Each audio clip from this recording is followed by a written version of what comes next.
All right, friends, welcome to lesson 1, which is going to be vegan frosting. So I figured this would be kind of the easiest, most basic recipe to start with. And I also really wanted to share cake, but I figured if we share frosting this week, then next week we can make cake and then put frosting on it. So it just made a little bit more sense to me to start that way. So really two basic components to make vegan frosting. You need the fat, you need powdered sugar.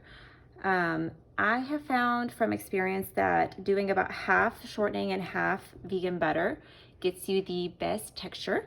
I found that just butter by itself comes out a little bit too runny and a little bit too loose.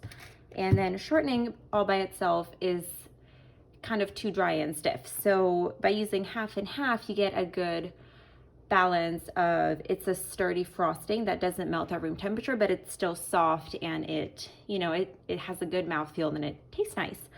And then of course, powdered sugar, you can't do frosting without that. So let's get started and let's make some vegan frosting from scratch.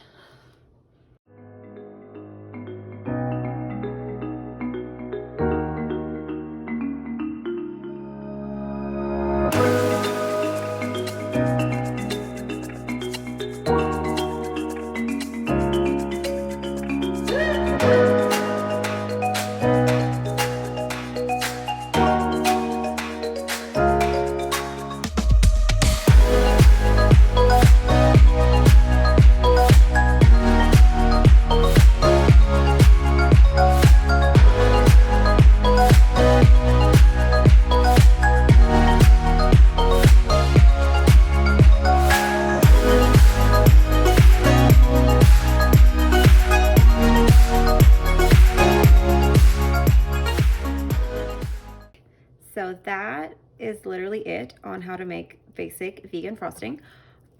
So I do equal parts of vegan shortening and vegan butter, and then about twice that of powdered sugar. So in this case, I used half a cup of shortening and half a cup of butter, which equals 1 cup. And this was 2 cups of powdered sugar that I put in there. So that is the basic, but now the fun part is what can you add to it to change it up for your own recipes.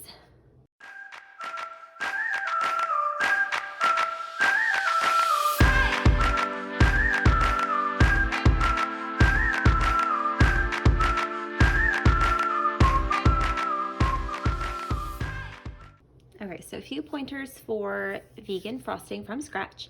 So you do need some special equipment. As you saw, used my KitchenAid, but you are welcome to use any hand mixer or stand mixer that you have. I don't recommend just using a whisk because I feel like that would make it a lot harder on you just to try to make it light and fluffy and well incorporated. So if you can get your hands on a mixer, that would be best.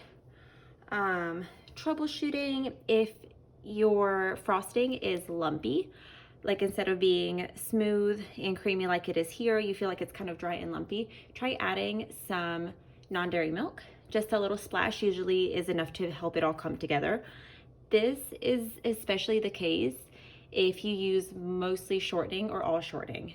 Almost always, if you use a lot of shortening, you're gonna have to add in some non-dairy milk just to help with the moisture content. If on the other side, your frosting is too buttery and it's too loose, then just add a little bit more powdered sugar until it comes together. So frosting's super, super forgiving. You literally cannot mess it up. And it is so easy to personalize based on what recipe you're making. So I hope you guys will give this one a try. And I can't wait to see you next week so we can make some cake to put this frosting on.